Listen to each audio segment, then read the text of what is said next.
première chose, c'était un peu une découverte des personnages de la Commedia dell'arte, et donc je suis arrivée dans les classes avec mes masques, avec des cartes, un jeu de cartes pour essayer de partir à la rencontre de ces masques.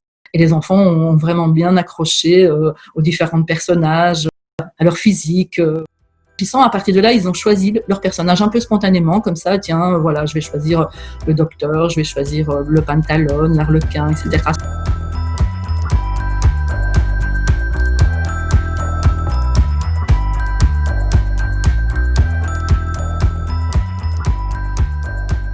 Petit à petit, donc, on est parti sur la création du masque, toutes les étapes, donc ça a duré quand même bien un trimestre, jusqu'à fin de l'année, début d'année ici, 2020. Et donc, il y a eu vraiment de la création en terre glaise, en papier-tage, enfin, toute cette évolution. Voilà, les enfants ont appris vraiment à construire, à créer un masque de Commedia dell'arte et un masque théâtral. À partir de ça, on a essayé de mettre ce masque dans le corps. On a joué le masque, on a essayé de comprendre les pas des différents personnages, on a testé, on a, bougé les masques. À partir de là, se sont créés des petits groupes comme ça, et on est parti dans des improvisations. Avec cette thématique toujours de la médecine, des médecins, et pour quelles raisons. Les personnages rendaient visite à ces médecins. Une infirmité, une douleur à l'estomac, une amoureuse qui souffrait, un mal d'amour, il y a Arlequin qui était blessé, le capitaine qui revient de la guerre et qui était enrubanné. Voilà, et donc c'était un petit peu cette rencontre, en tout cas, de ces personnages hauts en couleur.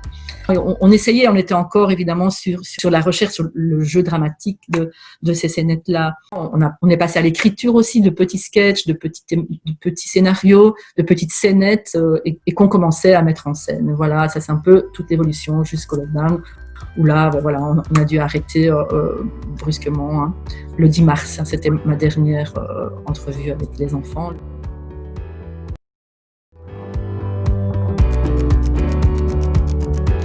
Avec l'école, donc c'est à l'hôpital Notre-Dame à la Rose qu'a commencé nos visites extérieures, évidemment pour s'imprégner de la médecine. C'est un magnifique endroit, je ne le connaissais pas moi-même, et donc j'ai vraiment découvert un espace et un lieu exceptionnel. Et donc les enfants le connaissaient déjà, c'était leur village aussi. On a eu une visite guidée sous forme de conte. On a parlé de la peste, évidemment. On a été voir ce fameux masque du médecin de la peste qui est représenté aussi dans l'hôpital. Voilà, on s'est plongé vraiment dans cet univers-là. Un musée que je connais bien, c'est le musée du carnaval et du masque à Binche, qui est là un haut lieu évidemment de la représentation des masques du monde. Et donc on a eu aussi évidemment une visite guidée. Et donc là, on est parti à travers le musée et ils ont pu observer certains masques de Commedia dell'arte et de Sartori. Et puis ils ont eu accès aussi à un atelier créatif où ils ont réalisé un masque de diable. Et donc l'idée, c'était de mettre en scène en fait ces deux masques. C'est le masque de Commedia dell'arte avec des scénarios, des scénettes, et ce masque de diable peut-être sous forme de danse endiablée.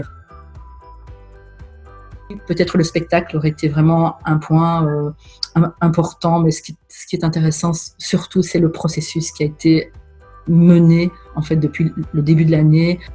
C'était toujours un plaisir, en tout cas, d'arriver dans l'école, et c'était les bonjours et c'était les grands sourires, et ah, Madame Lucia est là, arrive. On ajuste la classe était préparée justement pour jouer, pour être là, pour être sur scène, pour être en place.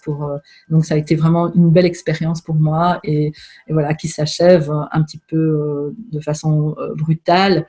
Mais ce qui compte, c'est l'expérience qui a été déjà vécue jusque-là. Et puis, ils ont toujours les masques, et les masques, ils pourront les utiliser. C'est un bel objet, et ils pourront évidemment mettre le masque, le porter. Ils auront quand même le souvenir de cette expérience, hein.